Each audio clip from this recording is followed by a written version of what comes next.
അമ്പലപ്പാറ പുലാപ്പറ്റശ്ശേരിയിൽ ഫ്രിഡ്ജിൽ നിന്ന് തീ പടർന്ന് വീടിന്റെ അടുക്കള മുഴുവനായി കത്തിനശിച്ചു. പുലാപ്പറ്റശ്ശേരി തൊണ്ടിയിൽ ബിന്ദുവിന്റെ വീട്ടിലാണ് തീപിടുത്തമുണ്ടായത്.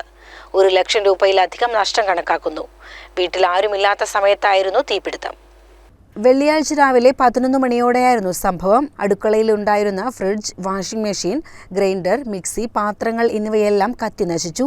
സ്വിച്ച് ബോർഡും വയറിംഗ് മുഴുവനായും അടുക്കളയിലെ കബോർഡും അടക്കം കത്തിനശിച്ചവയിൽ പെടുന്നു. ജനൽ ചില്ലുകളും തകർന്നിട്ടുണ്ട്. വീടിന് ചെറിയ രീതിയിൽ വിള്ളലുകളും വീണിട്ടുള്ളതായി വീട്ടുകാർ പറഞ്ഞു. വീടിന്റെ മറ്റു ഭാഗങ്ങൾ മുഴുവൻ കരിപുരണ്ട നിലയിലാണ്. 2 ഗ്യാസ് സിലിണ്ടറുകൾ അടുക്കള ഭാഗത്തുണ്ടായിരുന്നെങ്കിലും ഇതിലേക്ക് തീ പടരാതിരുന്നത് വലിയ അപകടം ഒഴിവാക്കി. അയൽവാസികൾ അടുക്കള ഭാഗത്ത് നിന്ന് പുക ഉയരുന്നതായി ശ്രദ്ധയിൽപ്പെട്ടതിനെ തുടർന്ന് വീട്ടുകാരെയും വാർഡംഗം എം സനീഷിനെയും വിവരമറിയിക്കുകയായിരുന്നു.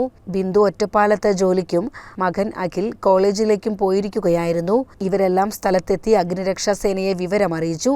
അപ്പോഴേക്കും തീ നിയന്ത്രണ വിധേയമായിരുന്നു. തുടർന്ന് ഷൊർണൂരിൽ നിന്നുള്ള 2 യൂണിറ്റ് അഗ്നിരക്ഷാ സേനയെത്തി അടുക്കളയിലെ തീ പടർന്ന സാധനങ്ങൾ പുറത്തെത്തിച്ച് പൂർണ്ണമായും വെള്ളമൊഴിച്ച് അണച്ചു.